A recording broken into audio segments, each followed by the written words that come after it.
Video games are one of the most consumed pieces of media. I have no doubt in my mind you haven't played a video game or at least seen one before. How did this ugly garbage evolve to this? No one asked. I will now get into recounting the entire history of video games for literally no reason. Computers have been used for centuries. In the early 19th century, Charles Babbage, an English mechanical engineer, originated the concept of a programmable computer. Considered the father of the computer, he invented the first mechanical computer in the 19th century, designed to aid in navigational calculations. The machine would have a printer, a curve plotter, and a bell. The machine would also be able to punch in numbers onto card to be read for later. Fast forward a century later, in the 1940s, computers were used to aid the Allies in World War II by putting them into submarines. The computer used trigonometry to help submariners know when to fire their torpedoes at moving targets. In the early 1950s, computer games were finally born. Scientists used machines to make simple games like Birdie the Brain. Birdie the Brain was a 13-foot tall computer that allowed humans to play a game of tic-tac-toe against the artificial intelligence, built in Toronto by Joseph Cates for the Canadian National Exposition in 1950. In 1951, the Nimrod was built in the United Kingdom by company Ferranti,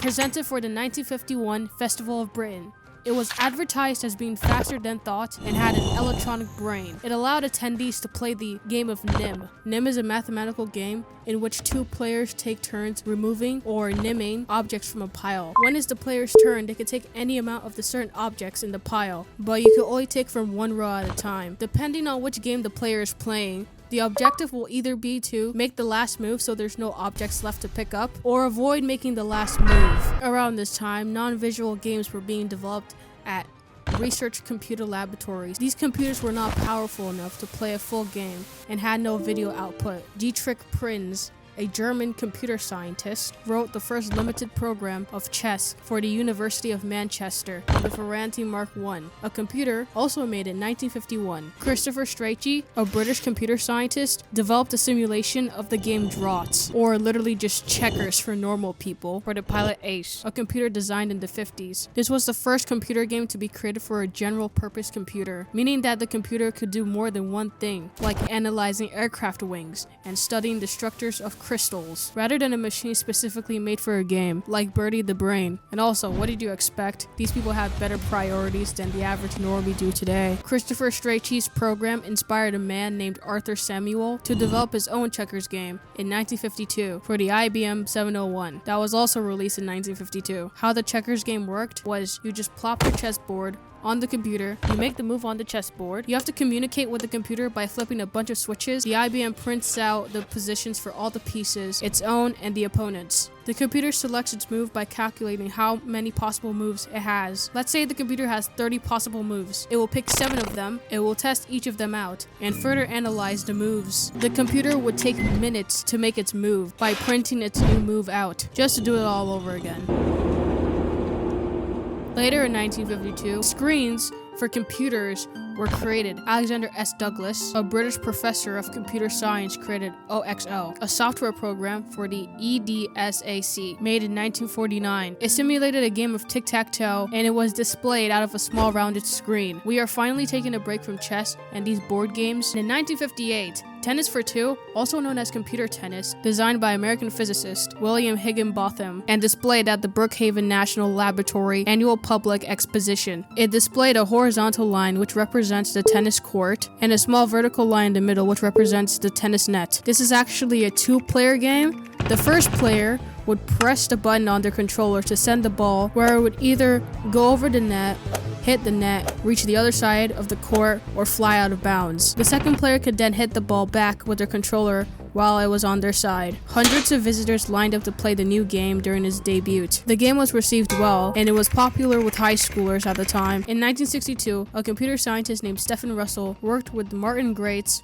Wayne Whitten, Bob Saunders, and Steve Piner to make a game called Space War for the PDP-1, a computer produced in 1959. Space War is a 2-player game that involves two spaceships named the Needle and the Wedge, each controlled by a player, attempted to shoot one another with torpedoes until one of them dies. Such a simple game was an instant success. Space War was actually the first video game to invent esports technically. It held the first video game competition ever. It took place in Stanford University in 1972. 5 students competed in the Intergalactic Space War Olympics, and the winner received a year's subscription for Rolling Stone. Not only did people in the 70s watch balls bounce around on a screen for entertainment, they also read insightful magazines. In 1969, a man named Nolan Bushnell got the idea of recreating the game on a smaller computer, the Data General Nova. Nolan and Ted Dabney worked for a company named Nutting Associates to create Computer Space, the first arcade game to ever exist. Yes, I know, somebody actually named their company that. Nolan and Ted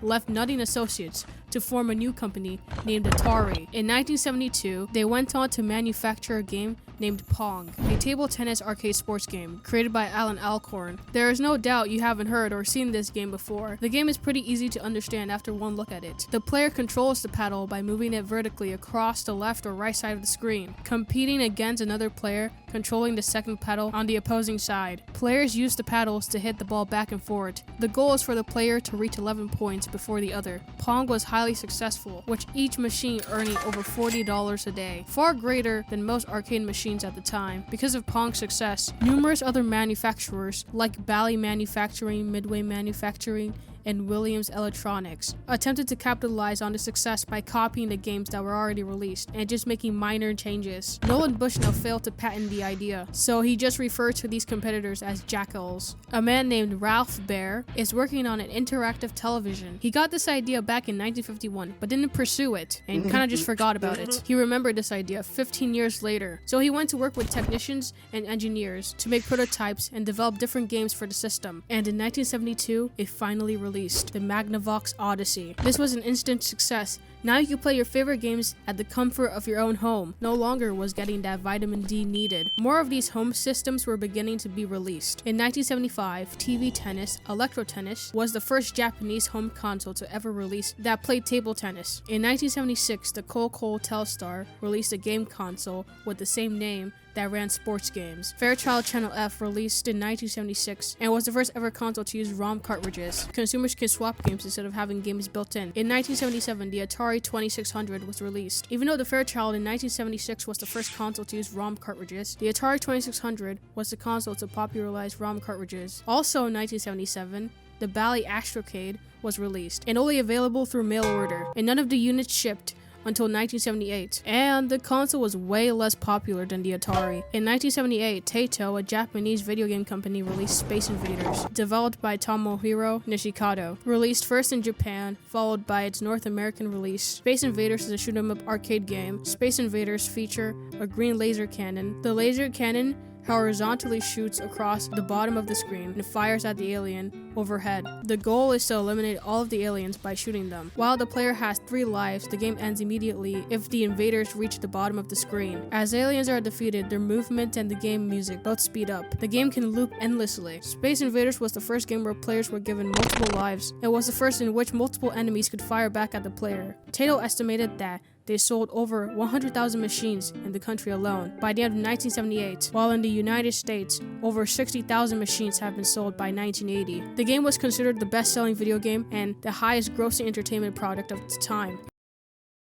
In 1980, Pac-Man was released by Namco for arcades. The original Japanese title of Puckman was changed to Pac-Man for international releases. If you don't know what Pac-Man is somehow, the game is a maze chase game where you control this yellow circle named Pac-Man. The objective of the game is to eat all the dots placed in the maze while avoiding all the 4 ghosts: Blinky, Pinky, Inky, and Clyde. When Pac-Man eats all of the dots, the player advances to the next level. If Pac-Man makes contact with a ghost, he will lose a life. The game completely ends when all the lives are lost. Pac-Man was a success. Within 1 year, more than 100,000 arcade units have been sold, which grossed more than $1 billion in quarters. The number of arcade units sold had tripled to 400,000 by 1982, receiving an estimated total $7 billion in coins. After a while in 1982, arcade games kinda just died Basically, there were too many arcades and everyone just got bored. Parents and activists in the 1980s started complaining that balls bouncing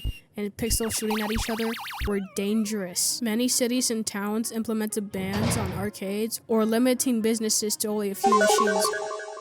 By the mid-1980s, the US arcade industry had declined from a peak of $8.9 billion in 1982 down to $4.5 billion in 1984. Sad. Anyways, in 1980, a company named Nintendo released the first handheld portable game system. Game designer Gunpei Yokoi had been the head of Nintendo's research and development division in the 1970s. He got the idea for this tiny thing while traveling on a bullet train. Yokoi saw a bored businessman playing with an LCD calculator by pressing the buttons. Yokoi then thought of an idea for a watch that was also a miniature game machine for killing time. Computer games also started getting popular in the 80s too. By 1982, the top-selling games for the Atari 400, which was a part of a series of home computers, were reports of Froggers and Centipede.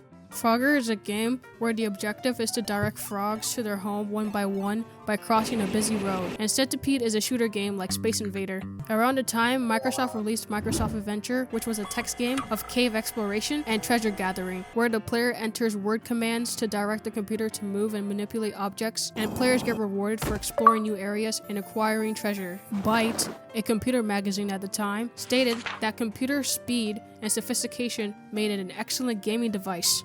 IBM and others sold games like Microsoft Flight Simulator. The graphics and speaker sound were terrible. However, PC Magazine in January 1983 called Flight Simulator extraordinarily realistic, a classic program unique in the market. It praised the graphics and detailed scenery. Many video game magazines did the same as well. In 1983, Nintendo released a console called the Nintendo Famicom in Japan. In 1985, the console released in America but was renamed to the NES, Nintendo Entertainment System. In 1987, in Europe, the NES featured a number of groundbreaking games such as Super Mario, The Legend of Zelda, and Metroid. On the same day, Sega also released a console, the SG-1000.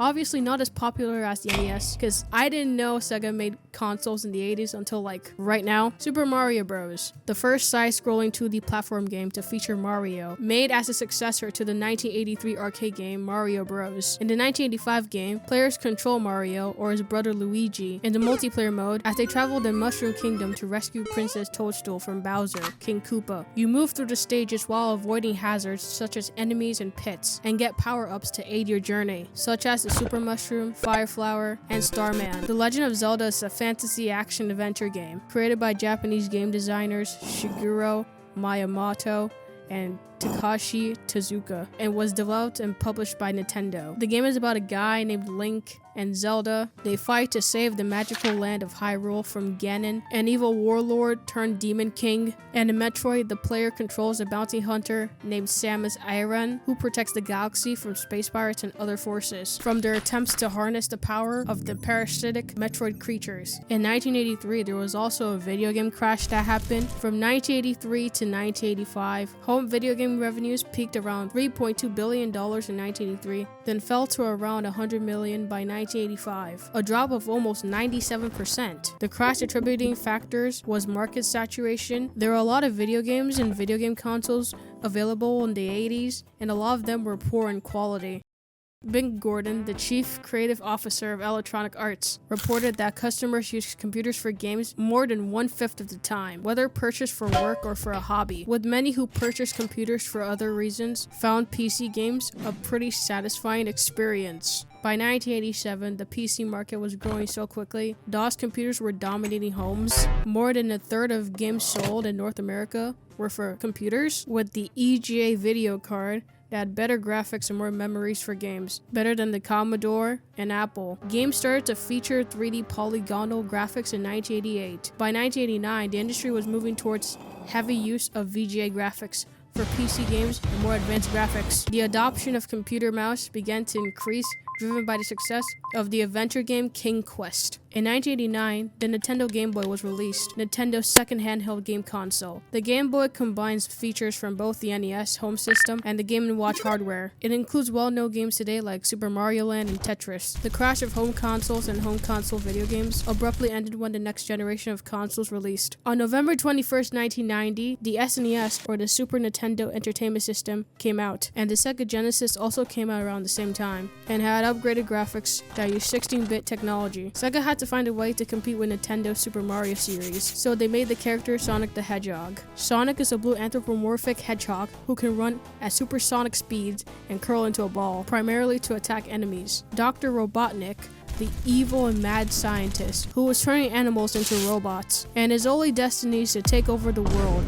And what he needs to do to take over the world is to collect 6 Chaos Emeralds, which are located on the South Island. Sonic must race through the levels collecting power-up rings, avoiding obstacles and enemies, then face off Robotnik in the final zone. Nintendo and Sega were having a console war in the 90s, but Nintendo came out on top with more consoles sold than their competitor. A company named ID Software produced the first-person shooter game ever to exist for computers, which was a very highly influential game at the time. ID Software went to develop Wolfenstein 3D in 1992, which helped to popularize the first-person shooter genre. In the 90s, arcade games made a comeback with fighting games like Street Fighter, Mortal Kombat, and other games similar to that. In Street Fighter, the player engages with opponents in one-on-one fights. The objective of each round is to deplete the opponent's health before the time runs out. Mortal Kombat has the same premise as Street Fighter, but if you get a KO in Mortal Kombat, you get to do a fatality where you mash the right button and you basically get to murder your opponent in the most brutal way ever. There are 3 matches in the game. The player who wins the most matches win. These games feature 2 characters fighting behind a background with their own unique personalities and varieties of fighting moves. In 1993, arcade games in the United States were generating an annual revenue of $7 billion. People were also going crazy for 3D games back in the 90s, so the arcade industry found a way to get on that with 3D shooters and racing games. On November 22nd, 1994, Sega released the Sega Saturn. On May 11th, 1995 in North America, and July 8th, 1995 in Europe. Something important happened to these games. They were now 3D. The Saturn had a dual CPU architecture and had 8 processors. The system had a game library containing several ports of the arcade games as well as original games too. Too bad the system was an ultimate fail because it only sold 9.26 million units worldwide compared to its rivals. The PlayStation 1 released on December 3rd, 1994 and September 9th, 1995 in the West. Since Sony had no experience in game development, they had to rely on the support of third-party game developers. So that's why they didn't really have a mascot for their console. In 1995, Nintendo released a tabletop portable game console. It was marketed as the first console capable of displaying stereoscopic 3D graphics. The player is supposed to use the console like a head-mounted display, placing their head against the eyepiece to see the red eye-piercing display. The games use the parallax effect to create the illusion of depth. The parallax effect is when an object appears as if it's positioned when it's looked at from different angles. This console kinda sucked. It was Nintendo's lowest selling console, having less than 1 million units sold. So Nintendo obviously needed to make a 3D console that was like actually good. So in 1996, they released the Nintendo 64 with their most beloved franchise finally being in a good 3D game. In the same year, interest increased in hardware accelerated 3D graphics on PCs. The faster graphics accelerator and improving CPU technology resulted in increasing levels of realism in computer games. Graphics cards you're probably familiar with began to be released to help with that. In the 90s, the wireless communication devices, also known as a cell phone, began gaining some popularity too. In 1997, the game Snake was running on the Nokia phone, which was the first game to be played on the phone. 2 years later, in 1999, the Sega Dreamcast released. The console was considered ahead of its time because of its ability to play games online. In the 90s, consoles were moving to producing games on CDs instead of cartridges, like the Nintendo 64. CDs could be produced at significantly less expense and more complex in content, sound, and graphics. The CD proved more than capable of providing enough space for extra data than the cartridge's format. Game developers shifted their support away from the Nintendo 64 to consoles like the PlayStation. The SNES controller introduced a more rounded dog bone-like design and added 2 more face buttons, X and Y, arranging the 4 in a diamond formation. Another addition was the L and R shoulder buttons, which have been imitated by most controllers since. The PlayStation controller was the first standard operating device for our home console to use 2 handlebars at the bottom of the controller. This has been standard in most game controllers. In the 2000s, arcades started to decline again because there were better games to play and better access to them. In the 2000s, console gaming was dominated by Sony, Nintendo, and Microsoft. The PlayStation 2 was released in the 2000s, the Nintendo GameCube was released in 2001, and the original Xbox the same year. New features on these consoles were built-in DVD players and hard drives. The new generation of consoles improved on 3D graphics. Internet play on consoles pioneered by the Dreamcast became commercially viable with the Xbox Live system, which launched in November 2002. Sega left the console market in the same year. In 2003, popular company Valve, who were known for their games like Half-Life and the multiplayer game Counter-Strike, released the game distributing platform Steam for Windows Computer in 2003, and a couple of years later it came out for Macs and Linux. In 2004 and 2005, Nintendo released a handheld game console called the Nintendo DS. The DS featured 2 LCD screens working in tandem. The top screen was the main screen and the bottom screen was the touch screen. It had a built-in microphone and support for wireless connectivity. Sony also released a handheld console in 2005 called the PSP and was the competitor of Nintendo. The PSP could connect to the PlayStation 2 and the PlayStation 3 with any computer with a USB interface. It connects to the internet and also had a video playback feature and had been considered a portable media player as well. The 7th generation of consoles began to release with Xbox 360 in 2005, and this followed with the Wii and the PlayStation 3 in 2006. Apple's iPhone launched in 2007, and the App Store came after that in 2008. The iPhone focused on larger memory, multitask, and additional sensing devices. The addition of touchscreens being added to the phones made it ideal for casual games. The App Store made it easy for developers to create and post apps to publish for users to search and obtain new games, making games like Angry Birds and Cut the Rope successful. Google's Android phones made a similar app store called Google Play. Can I just go back to talking about the Wii for a second? The Wii was really successful. It didn't follow the console niche where it's connected to the TV with a controller. The Wii heavily relied on body motion to play most of the games on the system, using the Wii motion sensor for playing games. With Sony and Microsoft bandwagoning, in 2010 Microsoft releasing the Xbox Kinect and PlayStation releasing the PlayStation Move. I know, very creative. All the consoles during this era featured media centers, wireless game controllers, and online services. The Nintendo 3DS is a handheld game console that released in 2011 and received different variants of the design the following year. The handheld's most prominent feature was its ability to go 3D without the use of 3D glasses or other accessories. Its competitor, the PS Vita, came out 1 year later. In late 2012, the Wii U released. Response to the Wii U was mixed. It was praised for its innovative gamepad controller, improvements to online functionality, but the controller also got criticized because of its short battery life. The games that launched with the system weren't really good either. The Wii U was the second lowest selling console, with only 13.56 million units being sold.